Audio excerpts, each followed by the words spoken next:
Address లో నక్షి మేళా సందర్భంగా free shipping across the world. నమస్తే రమ్మగారు. నమస్తే జయ. రమ్మగారు, చందమామ కథలు ఎక్కువ చెప్పుకుంటున్నాం కదండి. చాలా సింపుల్గా, కానీ చందమామలో మోరల్ ఉంటుందండి కదా. పిల్లలకి బాగా కనెక్ట్ అవుతుంది, మనకి కూడా ఒక మంచి నీతి ఉంటుంది అందులో. నీతి ఉంటుంది, సరదా కథలు ఉంటాయి. అవును, చాలా ఉన్నాయి కదా. అవును. తోడేలు రూపం కథ చెప్తాం. తోడేలు రూపం. పూర్వము ఒక పెద్ద సామ్రాజ్యానికి చాలామంది సామంతులు ఉండేవాళ్ళట. అంటే చిన్న చిన్న వీళ్ళు అనమాట, చిన్న ఊళ్ళ వాళ్ళు. ఈ చిన్న ఊళ్ళల్లో ఒక అతను ధీరసింహుడు అని ఒక సామంతుడు. ఇతనికి చక్కని భార్య ఉండేది. సాధ్విలాగా కనిపించేది, సాధ్విలాగా ప్రవర్తించేది అంతే. వాళ్ళ నాన్న ఈ ధీరసింహుడిని వలచి పిల్లాడు బాగున్నాడని ఇతనికి ఇచ్చి కట్టబెట్టేది. ఈ అమ్మాయి మృదువుగా ముద్దుగా, చాలామంది ఉంటారా భలే బాగా కనిపిస్తారు, క్యూటెస్ట్ లేడీలాగా. అంత క్యూట్ ఉండదు, చాలా ఉంటుంది. లోపల ఏవో ఉంటాయి బోల్డ్ భావాలు. మొహం చూస్తే అలా అనిపించదు. అవును, మనకి ఎప్పుడు కనపడతారు అట్లాంటి వాళ్ళు. ఈ పిల్ల ఇంకొక సామంతుని ఏదో సందర్భంలో కలిసి వాడి మీద మనసు ఉంటుంది. తండ్రి పెళ్లి చేసేస్తాడు, కానీ అతనితోటి ఫ్రెండ్షిప్ మెయింటైన్ చేస్తుంది, ఉత్తరాలు రాయిస్తూ ఉంటుంది. ఎప్పటికైనా వీడికి హ్యాండ్ ఇచ్చి వాడి దగ్గరికి వెళ్ళిపోవాలని ఒక కోరిక ఉంటుంది ఆ అమ్మాయికి. ఆ కాలంలో జరిగేవట. ఎటాగొట్ట వీడిని వదిలేసి వాడిని చేసుకుందాం అలాంటి ఊహ ఉండేది ఆవిడికి. సరే, ఏమైంది, ఇతను ఏం చేసేవాడు, బాగానే ఉన్నారు ఇద్దరు. ఆవిడ సాధ్యులా కనపడేది, సాధ్యులా ప్రవర్తించేది, ఉత్తరాలు మాత్రం అక్కడికి రాస్తూ ఉండేది. ఇతను వారంలో ఒక 3 రోజులు ఎక్కడికో వెళ్తూ ఉండేవాడు. సోమమంగళ బుధ ఉండేవాడు, గురువారం బయలుదేరి వెళ్ళిపోయేవాడు. గురు శుక్ర శని 3 రోజులు ఇంటికి వచ్చేవాడు కాదు అతను. ఆదివారం పొద్దునే వచ్చేవాడు. మళ్ళీ ఆది సోమమంగళ బుధ ఉండేవాడు. గురువారం తెల్లారేసరికి స్టార్ట్. అయితే ఈ భార్యకి వీడు ఏదో ఒక 3 రోజులు కాకుండా ఈ పర్టికులర్ 3 రోజులే ఎందుకు వెళ్తున్నాడు, అది ప్రతి వారము ఎప్పుడు వెళ్ళేవాడు. వాడు పెళ్ళైన దగ్గర నుంచి చూస్తుండేది. సంవత్సరంన్నర గడిచింది, ఇలాగే ఉన్నాడు. అయితే ఒకనాడు బాగా పదే పదే అడిగింది, ఏమిటి ప్రతి వారం వెళ్తావు ఎందుకు ప్రియ అంటే, ఏదో పని అన్నాడు, అదన్నాడు ఇదన్నాడు. ఆవిడ ఊరుకోలే. ప్రతిసారి అడిగి నేను నీతో ఇంత ప్రాణంగా ఉంటున్నాను, నాకు నీ రహస్యం చెప్పవా, ఎందుకు వెళ్తున్నావు, ఎవరైనా ప్రేస్ ఉందా, ఏదైనా పని ఉందా, ఏదైనా చేయకూడని పని చేస్తున్నావా పోనీ నువ్వు. ఇప్పుడు తనకు ప్రియుడున్నాడు కదా, అలా వీడికి ప్రేయస్ ఉండొచ్చని అనిపిస్తుంది. అయితే ఇతను ఏమన్నాడు, నా కర్మ, నేనేం చేయను, నేను యుక్త వయసులో ఉండగా చేసిన ఒక పొరపాటు వల్ల వారానికి 3 రోజులు నేను తోడేలు రూపం వస్తుంది నాకు, అడవిలోకి వెళ్ళిపోతా. ఆ 3 రోజులు తోడేలుగా ఉండి 4వ రోజున మనిషిగా మారి వస్తాను అని చెప్పాడు. ఆశ్చర్యపోయింది. నిజమా అంది. అక్షరాలా నిజం, నీతో ఎందుకు అబద్ధం చెప్తాను ప్రాణప్రియ, నువ్వు ఇంత మంచిదానివి, నువ్వు ఇంత ప్రేమిస్తావు, నువ్వు ఇంత బుద్ధిమంతురాలు, ఇంత సాహసాధ్వివి, నువ్వు నీలాంటి పతివ్రత భూలోకంలో లేదు, నీకు అబద్ధం ఎందుకు చెప్తా, ఇది నా కర్మానుభవం, నాకు ఇట్లా వచ్చింది, నా ప్రాప్తాన్ని నేనేం చేయను, వివాహం చేసుకోకూడదు అనుకున్నా మా నాన్న మీ నాన్న కలిసి ఇది చేసే ఫ్రెండ్షిప్ చేసుకుని పెళ్ళి అన్నారు. మీ నాన్న ఉత్తముడు, నువ్వు మహాసాధ్వివి, అందుకని చేసుకున్నా అనేసరికల్లా ఈ అమ్మాయింది, కాదోయ్ నువ్వు ఎలా మారుతావు అసలు, మళ్ళా మనిషిగా ఎలా మారిపోతావు, చెప్పు అంటే, ఏముంది నేను గురువారం పొద్దున్నే వెళ్ళిపోతాను కదా, తెల్లవారుజామున వెళ్ళిపోతాను, ఎండెక్కేసరికల్లా నా బట్టలన్నీ విప్పేసి ఒక చోట దాచిపెడతా, నాకు తోడేలు రూపు వచ్చేస్తుంది, 3 రోజులు తోడేలుగానే తిరుగుతా, 4వ రోజు తెల్లవారేసరికి నేను మనిషిగా మారిపోతా, దాచిపెట్టిన బట్టల దగ్గరికే వెళ్ళిపోతాను, బట్టలు వేసుకుని వచ్చేస్తాను, మళ్ళీ మనిషి అయిపోతాను. బాగుంది. ఒక వారం గడిచింది, 2 వారాలు గడిచింది. ఆ బట్టలు ఎక్కడ దాచిపెడుతున్నావో, ఎవరినా ఎత్తుకుపోతే ఎలాగో, ఎవరినా తీసేస్తే ఎలాగో అంటూ ఉండేది. 100 ప్రశ్నలు. కొన్ని నెలలు పోయాక, ఇతను ఇంకా కొన్ని వారాలు పోయాక, ఫలానా చోట ఒక పెద్ద మర్రి చెట్టు ఉంది, దానికి ఒక తొర్ర బయటికి కనపడుతుంది, ఆ తొర్ర లోపల ఇంకొక తొర్ర ఉంది, నేను ఆ తొర్రలో పెడతాను, ఎవరికి నరమానవుడు అన్నవాడికి కనపడవు, నేను సన్నగా మడతపెట్టి లోపల పెడతాను అనేసరికి దొరికిందిరా కిటుకో అనుకుంది అమ్మాయి. యథావిధిగా ఆ వారం కూడా అతను వెళ్ళాడు, బట్టలు చుట్టి ఆ తొర్రలో పెట్టుకున్నాడు. ఈ అమ్మాయి ఏం చేసింది, తన సామంతు ఫ్రెండ్కి ఉత్తరం రాసింది, ఓహో ఫలానా దాంట్లో ఫలానా తొర్రలో బట్టలు ఉన్నాయి, పట్టుకొచ్చేసేయి. అతను తీసుకొచ్చేసరికల్లా ఇకేముంది, ఈ తోడేలుగా మారిన మన వీరసింహుడు అంతేగా ధీరసింహుడు వాడు వచ్చి చూసుకున్నాడు, బట్టలు లేవు. భార్య మోసం చేసింది అనేది తెలిసిపోయింది. ఎందుకంటే తను ఎవ్వరికీ చెప్పల, ఒక్క భార్యకి తప్ప. ఆమె చేసి ఉండాలి.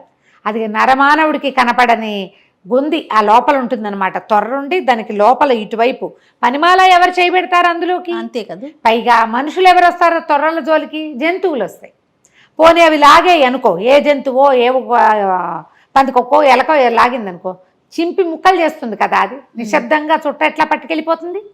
అర్థమైపోయింది. ఇంకా అతను ఏమీ చేయలేక అడవిలోనే ఉండిపోయాడు. ఈవిడ ఒక 3-4 వారాలు చూస్తుంది. నా భర్త వేటకెళ్ళి తిరిగి రాలేదు అని చక్రవర్తికి అర్జీ పెట్టుకుంది. నెల గడిచిపోయింది. 2 నెలలు గడిచినాయి. 2 నెలలు గడిచిన తర్వాత నేను వివాహం చేసుకోవడానికి అనుమతి ఇవ్వవలసిందే అని మళ్ళీ రాసింది ఉత్తరం. 3 నెలలు గడిస్తే పెళ్లి చేసుకోవచ్చు. ఆ 2వ సామంతుకి ఉత్తరం రాసింది, నేను పెళ్ళికి రెడీగా ఉన్నాను, నా రాజ్యం కూడా నీదే. ఇతని ఒక చిన్న సామ్రాజ్యం ఉందిగా, చిన్న ఊరు. ఆ ఊరు కూడా అతనికి కట్టబెట్టి అతన్ని పెళ్లి చేసేసుకుంది. ఇద్దరు కలిసి ఉండేవాళ్ళు. కొంతకాలం గడిచిపోయింది. ఇట్లా సంవత్సరాలు కొంతకాలం గడిచాక ఒకనాడు రాజుగారు అడవిలోకి వేటకెళ్ళాడు. పెద్దరాజుగారు వెళ్తే వేట కుక్కల్ని తీసుకెళ్ళాడు. వేట కుక్కల్ని తీసుకెళ్తే ఈ కుక్కలు వాటిని చూసినప్పుడు ఈ తోడేలు గుర్తుపెట్టింది. అవి రోడ్డు మారడి తిరిగేవి కాదు, రాజుగారి కుక్క. వాటికి తెలుసు కదా, ఈ ధీరసింహుడికి రాజు అంటే చాలా ఇష్టం. ఓకే. రాజు దగ్గరికి బాగా వెళ్ళేవాడు. అతను చిన్నతనంలోనే సైన్యంలో చేరాడు, రాజుగారి దగ్గర చేరాడు. సామంతుగా తండ్రి తర్వాత తనంతట తను గుర్తింపు తెచ్చుకున్నాడు. రాజు అంటే చాలా ప్రీతి. కాస్త దగ్గరగా సమవయస్కులు వాళ్ళు. సరే, ఆ కంచి కుక్కలు పడ్డాయి తోడేలు వెనకాల. తోడేలు ముప్పు తిప్పలు పెట్టేసింది. ఒట్టి తోడేలుకి తెలియవు కిటుకులు, వీడు మనిషి తోడేలు కదా, వీడికి కిటుకులు బాగా తెలిసినాయి. అయితే ఈయనేం చేశాడు, వీళ్ళంతా మొత్తం వెళ్ళింది, సైన్యం అంతా వెళ్ళింది కదా, వేటగాళ్ళు వాళ్ళు వీళ్ళు అందరూ కలిసి తోడేలుని కార్నర్ చేశారు, కొట్టేయబోయారు. కొట్టేయబోతే పరిగెత్తుకుంటూ వచ్చి ఆ తోడేలు రాజుగారి గుర్రం దగ్గర కూలబడిపోయి ఒక కాలు ఎత్తి ఆ రికాబు మీద వేసింది. ఆయన కాలు ఇట్లా గుర్రం మీద కూర్చుంటాడుగా, కాళ్ళు పెట్టుకుంటారు కింద, రికాబ్ అంటారు. గుర్రం మించి జీను మించి ఒకటి వచ్చి కిందకి పాదాలు దూర్చి పెట్టుకునేందుకు దాని మీద తన కుడికాలు ఎత్తి వేసింది. అంటే శరణు కోరుతున్నాను అనే అర్థం వచ్చేలాగా.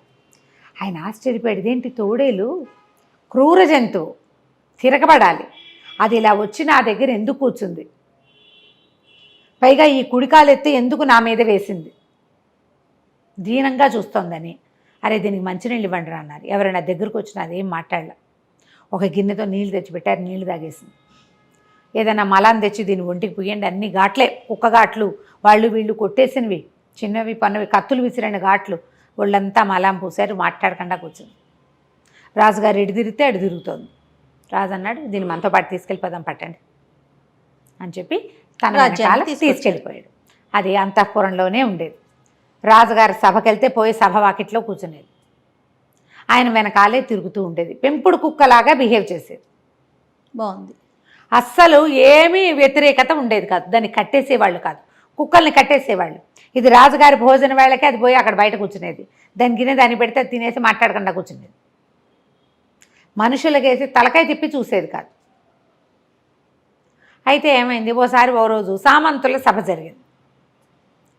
సభలోకి అంతా టంకేశారు. సామంతుల సభ అన్నారు. వచ్చి సామంతులందరూ కూర్చున్నారు. కూర్చునేసరికల్లా రాజుగారి లోపలికి వచ్చాడు. రాజుగారు జేహో జేహో అని అందరు చెప్తుంటారు కదా, వంది మాగదులు, ఫలానా రాజుగారు ఇలాంటి వాడు అలాంటి వాడు ప్రవేశిస్తున్నారు అనేసరికల్లా సరే రాజుగారు ప్రవేశించారు. రాజుగారి వెనకాల కూడా తోడేలు కూడా వచ్చింది వెనకాల. అది రోజు అలవాటైంది కదా. అది ఆ సామంతుల మధ్యలో నుంచి నడుచుకుంటూ వెళ్ళి సడన్గా ఒకడి మీద పడిపోయి పీకపుచ్చుకుంది. దూకేసరికల్లా హాహాకారాలు చేశారు జనాలంతా. ఆ మీద ఎవరి మీద అయితే పడిందో వాడు వెనక్కి వెళ్ళకిలా పడ్డాడు, మెడ పట్టేసింది. పట్టేసరికల్లా సైనికులందరూ దాన్ని కొట్టి అరిచి కేకలు పెట్టారు, కొట్టేయిపోయారు. రాజుగారు అన్నాడు, ఆ పెంపుడుగా దానికి రోజు అన్నం పెడుతున్నాడు కదా, వాడిని కేకే సరే దీన్ని వదిలిచ్చు. ఎందుకు వీడి మీద పడిందో ఆయనకు అర్థం కాల. ఇప్పటిదాకా అది ఎవరి మీద పడలా. 2-3 నెలల నుంచి మనతోటి ఉంది. ఈ పర్టికులర్ వాడి మీద ఎందుకు పడింది నాకు అర్థం కావటం లేదు. సరే మొత్తానికి మెడ విదిలిపించారు. వీళ్ళు ఏంటంటే సభల్లోకి వచ్చినప్పుడు సింపుల్ డ్రెస్ కాకుండా సైనిక దుస్తుల్లో వస్తారు. వాడి మెడ చుట్టూతో ఒక తోలు పట్టి ఉంది. ఆ పట్టి లేకపోయింటే చచ్చిపోయేవాడు. వాడు మెడ పట్టుకున్నా చచ్చిపోలా. ఆ కాస్త ఘాట్లు పడ్డాయి, కొద్దిగా గుచ్చుకున్నాయి. అక్కడి నుంచి అతన్ని లేవదీశారు. సరే ఏమిటో విశేషం, సరే దీన్ని కట్టేయండి రా ఇక నుంచి అంటారు. కట్టేసిన మర్నాటి నుంచి ఏమీ లేవు ఎక్స్ప్రెషన్స్, మామూలుగానే. మళ్ళా కొద్ది రోజులు పోయాక రాజుగారు వేటకు బయలుదేరాడు. బయలుదేరి ఈసారి ఏమనుకున్నారు, డైరెక్ట్గా వేటకొద్దు, మధ్యలో కొన్ని సామంత రాజ్యాలను చూసుకుంటూ వెళ్దామని, ఏ సామంత రాజ్యం అయితే ధీరసింహుడిదో ఆ రాజ్యానికి వెళ్ళాడు. వెళ్ళేసరికల్లా మరి ఆ సామంత రాజ్యంలో ఎవరున్నారు, రాణిగారు, ధీరసింహుడి భార్య, ఆవిడ కొత్తగా పెళ్లి చేసుకున్న రెండో సామంతు, ఇద్దరూ అక్కడే ఉన్నారు. ఆవిడ రాజుగారికి స్వాగతం చెప్పడానికి చక్కగా అలంకరించుకుని వచ్చింది. వచ్చేసరికల్లా ఈ కుక్క ఒక్క విదిలింపుతో గొలుసు విదిలించుకుని రైమని వెళ్ళి దాని మీద పడింది. తోడేలు, కుక్క కాదు, కుక్క పేరు వస్తుంది, గొలుసు అనగానే కుక్క వస్తుంది. ఈ తోడేలు కాస్త దీన్ని విదిలించేసుకుని పరిగెత్తుకుంటూ వెళ్ళి ఆవిడ మెడ పట్టుకునేసరికల్లా ఆడవాళ్ళు ఏముంది, బలహీనంగా ఉంటారు, సన్నగా నాజుగా. ఆవిడ ఇంత పెద్ద గౌను వేసుకుంది. ఈ తోడేలు కూడా గట్టి పట్టు చిక్కల, కానీ మెడ అయితే పట్టేసింది. మళ్ళీ సైనికులు దాన్ని బలవంతంగా యువతలకు ఈడ్చారు. లేవదీస్తే అప్పుడు రాజుగారికి ఏం స్ట్రైక్ అయింది, లాస్ట్ టైం ఈ తోడేలు మెడబెట్టుకున్నవాడు ఈవిడ మొగుడు, ఈవిడ ధీరసింహుడి పెళ్ళాం. ఎందుకు తోడేలు ఇలాగా ఈవిడ్ని ఈవిడ మోగని కొత్తగా పెళ్లి చేసుకున్న వాడిని ఎందుకు పట్టుకుంది, ఏదో కిట్టుకుంది, ముందు వాడిని పట్టండి, దీన్ని పట్టండి, వీళ్ళిద్దరిని జైల్లో పడేయండి, వీడి సంగతి చూద్దామన్నారు. పోనీ తెలివిగల రాజు. ఆయనకి స్ట్రైక్ అయింది అనమాట. అది ఎవ్వరి మీద ఏమీ పడకుండా కుక్క పిల్లలాగా సాధ్యంతో ఆవు దూడ తిరిగినట్టు తిరిగేది వీళ్ళిద్దరి మీదే ఎందుకు పడింది, అది చంపేయాలన్నంత కసితోటి. ఏదో అరిచి పళ్ళు చూపించి బెదిరిస్తాయి తోడేళ్ళు, అంతేగాని ఒకటే ఆమాంతంగా ఒక్క దూకి పీకపరుచుకుందంటే దానికి ఎంత ఖర్చుగా ఉందో. ఏదో జరిగింది. ఏం జరిగింది, అక్కడి నుంచి దాసుల్ని వీళ్ళని ఎంక్వైరీ చేస్తే ధీరసింహుడు ఉండగానే ఈయన ఉత్తరాలు రాసేదండి ఈవిడ చెప్పారు. ఆయన పోయేసరికి 1-2 నెలలు తిరగగానే మరి పెళ్లి చేసుకుంది, వివాహం చేసేసుకుంది. ఆయన ఆస్తంతా ఈయన కట్టబెట్టాము, ఈవిడ మాత్రం తర్వాత వివాహం చేయలే, ఆలోచన ముందే చేసింది అనేసరికల్లా రాజుగారు 2-3 సైనికాధికారుల నుంచి ఈవిడిని ప్రశ్నించండి అనేసరికల్లా ఆవిడ బెదిరిపోతూ తోడేళ్ళని చూసేసరికి బెదిరిపోయింది, అర్థమైపోయి ఉంటుంది వీడు తన భర్తేనని. అక్కడి నుంచి బెదురుతూ చెప్పింది, మేము ఈ పని చేశాను, బట్టలు ఎక్కడున్నాయి అని అడిగాడు. ఎక్కడున్నాయంటే అక్కడే ఆ బిల్డింగ్లోనే సామాన్ల కొట్లో ఒక పాత భోషాణంలో పడేసింది, వాటిని కాల్చలా. పోనీలే, ఏ దుస్తులతోటి అతను తోడేలుగా మారాడో ఆ బట్టలు ఒక చోట ఉన్నాయి. సరే, అక్కడి నుంచి రాజుగారు ఏం చేశాడు, ఆ బట్టలు తెప్పించి తీసుకెళ్ళి అడవిలో ఏ చెట్టు తొర్రలో నుంచి తీశారో ఆ తొర్రలో పెట్టించాడు. తోడేలును వదిలిపెట్టేశాడు. వదిలిపెట్టేసరికి అది తోడేలు ఆదివారం పొద్దున దాని లెక్క అది. ఇవాళ ఇంకా బుధ గురువారాలే ఉన్నాయి. 3 రోజులు అడవంతా తిరిగి ఆదివారం నాడు పొద్దున మనిషిగా మారి ఆ బట్టలు వేసుకుని వచ్చింది. తన రాజ్యాన్ని చక్రవర్తి సామ్రాజ్యంలో కల్పేశాడు ధీరసింహుడు. నా భార్య వద్దు, నాకు సంసారము వద్దు అని రాజుగారి దగ్గరే ఉండి 3 రోజులు రాజుగారిని మామూలుగా సేవించి 4వ రోజున తోడేలు అయిపోగానే ఆయన వెనకాల కుక్కపిల్లలాగా తిరుగుతూ అక్కడే ఉండేవాడు. కథ కంచికి మనం ఇంటికి. చాలా బాగుంది, సరదాగా ఉంది కదా. అవునండి, అవును. నమస్తే. నమస్తే.